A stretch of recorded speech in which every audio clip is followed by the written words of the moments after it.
kinakamulan sa pagtulog. Hindi po kayo sa saka.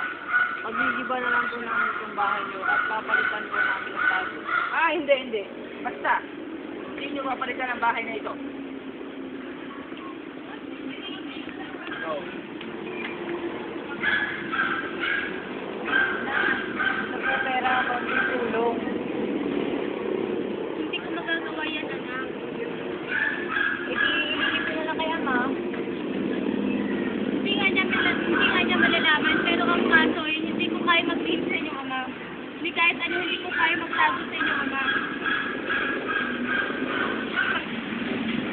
Dito sabi,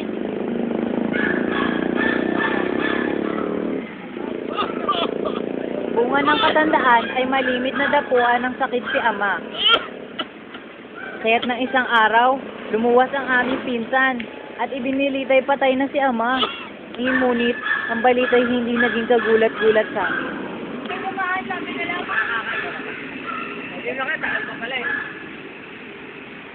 Yung, asahan natin na isang malaking libing at isang malaking lamayan ang ibibigay natin kay Ama. Nahiya-hiya naman sa ating baryo at sa ating mga kamag-anak natin ito, may ibibigay sa atin. Anong gagawin natin? Gagandahan natin ang todo. Bibili natin ng mga mahaling ataon at mag-aarkila tayo ng musiko. Mag-aarkila din tayo sa 20 karidela sa mga para wala namang maglalakad sa mga makikipag-ibig. At isa pa, bibigay din natin ang gusto nilang kainin sa lamayan. Tama.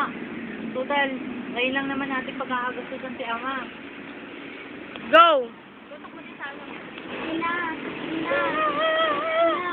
Ito po, kaunting tulong. Pinag-ambagan namin magkakapatid. Pero sa ano? Bilhin niyo po agad ng maraming manok at baboy. At patigilin niyo na po ang gumagawa ng ataon. Play, go!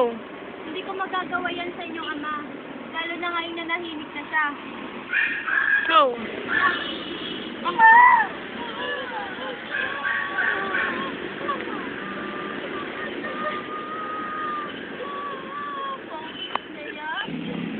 At sa paliwanag ni Ina, ay lumitaw na si Ama pala ay nag-ipon ng perang pambili ng sarili nito.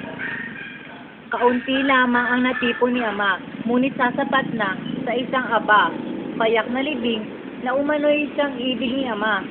Nais ko sanang sabihin kay Ina na ano man ang gawin natin sa libing ni Ama ay maaari, pagkat wala na si Ama upang tumutol. Ngunit naisip ko na isang malaking katanganan ang magsamantala kami sa sandaling si Ama ay hindi na makapagtatanggol. Puntod lamang ang pinaglibingan kay Ama. Ngunit damang-dama ko ang dangal at katapatan ng libing na iyon. Hanggang sa huling hantungan ay dala ni Ama ang kawalan ng pagkukunwari.